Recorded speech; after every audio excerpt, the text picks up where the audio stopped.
दोपहर का समय था और नदी के किनारे सेरू शांत मन से बैठाकर जाल बिंद रहता था। तभी नेट को फेंकता है, उसकी नेट में तेज झटका लगा। सेरू ने जैसे ही नेट खींचा, उसकी आंखें हैरानी से खुली रह गईं, क्योंकि उसके सामने एक सुनहरी चमकती हुई बेहद सुंदर जलपरी थी। सेरू कुछ समझ पाता उससे पहले ही जलपरी घबराई आवाज में बोली कि कृपया मेरी मदद करो। सेरू डरते हुए बोला कि तुम बोल कैसे सकती हो। जलपरी मुस्कुराकर बोली कि मेरा नाम एलीरा है और मेरे पिता समुद्र के राजा हैं, लेकिन एक क्रूर मगरमच्छ राजा ने उन्हें कैद कर लिया है और पूरे समुद्र राज्य पर कब्जा कर लिया है। सेरू थोड़ी देर सोच में पड़ा। मैं तुम्हारी मदद करने का वादा करता हूँ। तभी एलीरा ने सेरू पर जादुई रोशनी डाली, जिससे वह पानी के अंदर भी आसानी से सांस ले सकता था और दोनों समुद्र की गहराइयों में उतर गए।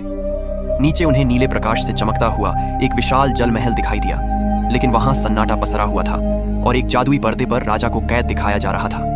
यह देखकर सेरू ने उन्हें बचाने का पक्का फैसला कर लिया।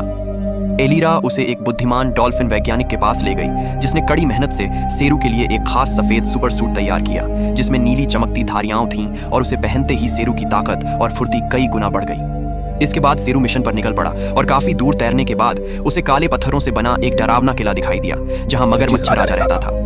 जैसे ही सेरू अंदर पहुंचा, मगरमच्छ राजा ने अपने खतरनाक सिपाहियों को हमला करने भेज दिया, लेकिन सेरू ने साहस और चतुराई से सभी सिपाहियों को एक एक करके हरा दिया। इसके बाद मगरमच्छ राजा खुद सामने आया और दोनों के बीच भयंकर लड़ाई शुरू हो गई, जिसमें एक जोरदार वार से सेरू कुछ देर के लिए बेहोश हो गया।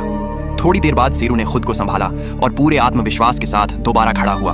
उसके अंदर नई ऊर्जा भर गई और उसने पूरी ताकत से हमला करते हुए मगरमच्छ राजा को पराजित कर दिया। जीत के बाद सेरू ने समुद्र के राजा को आजाद कराया और उन्हें सुरक्षित उनके राज्य वापस ले आया।